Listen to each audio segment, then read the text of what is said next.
I think I just found the next unfolding prefab home, and it looks like it's available now. Their tagline says, "The future of living unfolds," and there's mention of affordability in their profile. I gotta go check this out. Well, I have arrived in Calgary. I had plans to do a really nice intro with the skyline in the background, but the wind is absolutely whistling out there.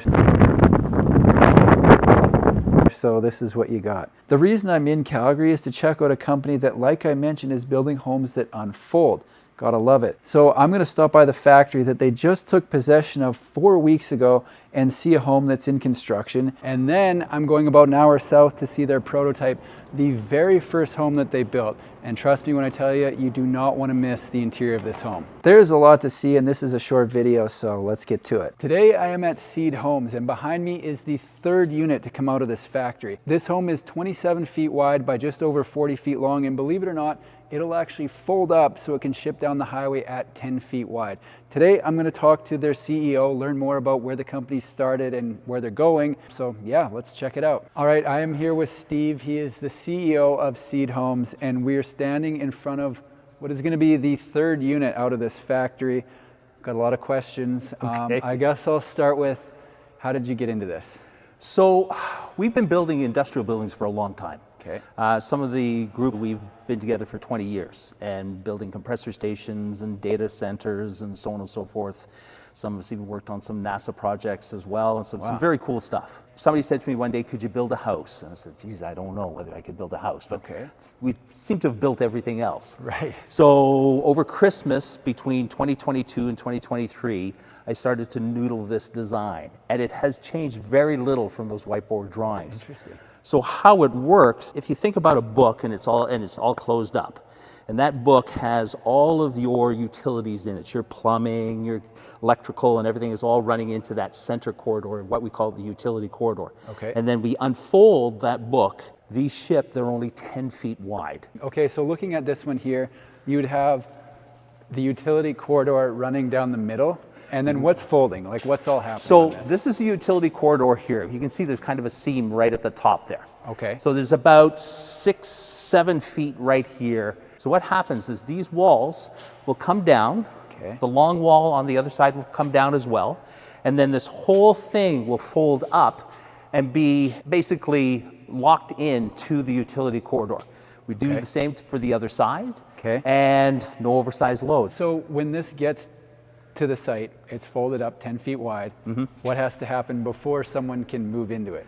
So we show up on site. The piles or the foundation is already there when we get there. Okay, we've already done all the pre-work. It shows up. The house itself, we drop it all folded up onto the piles. Okay. That is welded to the piles, and then these sections are unfolded, and then the roof sections go on. So the house is there in a day. Right. After that, it's just the finishing touches of some interior walls where the living space is. So if you want to put bedrooms and things like that, we put those walls in afterwards. They're non-structural. Okay. We connect all the electrical. Okay. And that's about it. Then there might be some fine tuning depending on some of the things that you decided to put into the house as the client. So, you know, some clients would like a very high-end wooden floor. Yeah. We'll probably wait till we get to site so it doesn't get scratched up. But the standard, a vinyl plank, the floor is already there. They even have in-floor heating in the bathrooms. That's all done. Wow. They're heated and air conditioned. Okay. Great R values. Yeah. As far as everywhere in Canada, these are considered we're considered a new home builder. So this is mortgageable. Okay. All the things like any traditional builder, probably about 40% of the cost. Awesome. That's amazing. People are going to be excited about that. So can you touch on, I guess, what you're building with? Because I'm not seeing a lot of wood in here. So what are you building with? So there's no wood in these houses. This house is the last one to even have plywood as a subfloor. Okay. So these are all made out of steel. This is the same material that we've been using for all our industrial builds, so it has that industrial heritage. This is 22 gauge steel. Never have to worry about a hailstorm or anything like that. Right. Right. It has this particular one has a 30-year finish warranty on the color itself. Yeah. Steel on the roof as well. Same makeup. Okay. No shingles. Never have to change or anything like that. Windows are all high end, triple pane, and inside the house, what is going to change in the next ones going forward into the plant here is we're using a magnesium board and replacing all of the subfloors, cement boards, and anywhere where there's plywood, and we're bringing in magnesium board instead. Okay. Completely fireproof and carbon negative. After it's delivered and it's set on, how long between that time and someone's able to move in, would you say, on average? Doesn't have On to be average, down to the second. 10 days. 10 days, that's fast. Right. You were mentioning before that everything in this is manufactured by you next door. We're going to go look at that? Yes. Okay. Yeah, so we do everything. The machine that makes this panel, the self-framing panel machine, I think there's like 6 or 7 of them in the world. We own one of them. Wow. And this is something that the gas compressor and the energy world has been using for a long, long time. It is something that was Canadian designed in the first place. Okay. And you can't get this in the States or anywhere else, just here, mostly just in Alberta. Okay. And it creates, some of the reasons why these are so much less expensive is the amount of labor that is dropped because of this panel. So you think about it, we can make all the panels for this house 5 or 6 hours, done. Wow. Right? And then from there to actually assemble it is probably about a day. But you think about it, all the frame is there, all the outside is finished, and all the cavities for all your insulation and where your wiring is all going to go through is already in place. Okay. So it cuts all of those steps out Right. of the process. Brings down the price considerably. So how long is the build process on the factory floor? 15 here? days. 15 days here, maybe 10 on site, so 25 days. 25 days. And yeah. then you got to deal with the lead time, I know. Yes, You've so got a lead bit times. of a backlog. So right now. we're working on all of those. One reason that we have this new plant is because we're working on those lead times. Okay. Our plans are within 9 months, we're going to build another plant. Okay. Yeah. This one should be able to produce the equivalent of about 20,000 square feet of living space a month. But some of the orders that we're now working on are taking us all the way to 2030. Oh. So we're going to now look at something else that can supply into those orders. Right. And as we discussed, we're getting pulled in hard into the States and Yes. even into the Middle East. That was going to be my next question because a lot of people watch from the States. So do you go there? Will you go there? And when will you be there? We will go. It was probably within 12 months. Okay. There's 4 or 5 right now companies that want to bring the whole thing down. Yeah. We do a lot of business in the States, but we do it on the CGen side of things with compressor stations and data rooms and so on and so forth. So it's just a natural progression. But with this, it's a new product, so Yeah. we're perfecting it here locally so that we can get these things done. Okay, so you mentioned the studio unit is around 400 square feet, 400, is that right? yeah. So that's going to be the most affordable?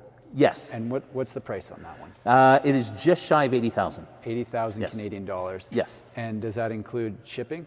No, because we So don't know how that's- far it's going. exactly, you don't know but where it's going. it's not that expensive. If you think about, we shipped a 1,200 square foot home to High River. Yeah. I think it was $1,500. Right. It's Okay. not that expensive, Yeah. right? We've done a lot of modular design on the energy side, Yeah. and I think that's what helped to inspire some of this. As Steve mentioned, the home folds up around the utility corridor, which is where I'm standing right now. So this section of the home is 7 feet wide, and they're going to standardize this throughout their plans. And then over here, one of the interesting things that they're doing is this is 10 feet wide, and what you have the option of doing here is throughout this home, you'll get 50 linear feet of wall that you can basically put wherever you want. So say you want to put a bedroom here, that's 10 feet of wall there. You've got 40 left. The bathroom and the kitchen are built in the utility corridor, but the extra space can be customized to get the floor plan that you want to live in. So it's kind of cool. Just had a nutritious breakfast in the courtyard, and today I'm going to see this home in person, which I'm very excited about. There's only so much you can see from a factory, so we got to go check out the real thing. My ride's not actually here yet, so I think I'll go back inside. Today I'm in High River, Alberta, and behind me is the very first ever completed seed home. So this thing was shipped 10 feet wide as we saw in the factory, and as you can see is now 27 feet wide on the lot. I'm going to walk around, have a look at what they've got going, and then get inside and see what this thing's all about. If you had a hard time picturing what a finished seed home was going to look like as I was walking through the factory, I was right there with you. But as soon as I opened the door into this place, wow, I mean, my expectations were exceeded, and they've done a fantastic job finishing this thing off. So if you picture the utility corridor, that's this section right here where the kitchen is, the bathroom's back here, and then the other bathrooms behind us for access from the other side. So this kitchen has stove over here, microwave above. All of this is upper cabinet storage, fridge right there, sink, dishwasher, and then this peninsula island that opens up into the living room space. They've got this wall right here finished with bamboo that's featuring one of Heather's art pieces. And then down here, we've got an office. So office, dining room, living room, entrance, bathroom, and then over here, they've got a washer dryer in the pass through to the other side of the home. I don't know if it's just how my brain works, but when I was in the other space, I had a hard time picturing what the finished space would look like. And now that I'm in the finished space, I almost have a hard time picturing what the steel frame looked like. So yeah, what we've got here in the pass through between the two sides, you got stacking washer dryer. Up and to the right is an art studio, which we'll have a look at because it's got some stunning pieces in it. And then another living room over here that they've got a bookshelf over there. And then we cruise into the main bedroom at the end. This home is about 1,150 square feet. And if you think about the spaces they were able to fit into that footprint, they've got the art room here, the office over there, 2 living rooms, 2 bathrooms, and still more than enough room for a large main bedroom.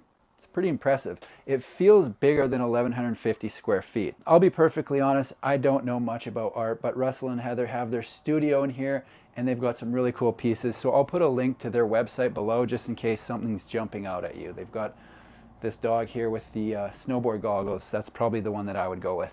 All right, that's it for me here in High River. However, I did have a chance to sit down with the owners of this home for a full interview of their experience buying and living in a seed home. So if you want to watch that, make sure to subscribe to the channel. Thanks for watching. See you in the next one.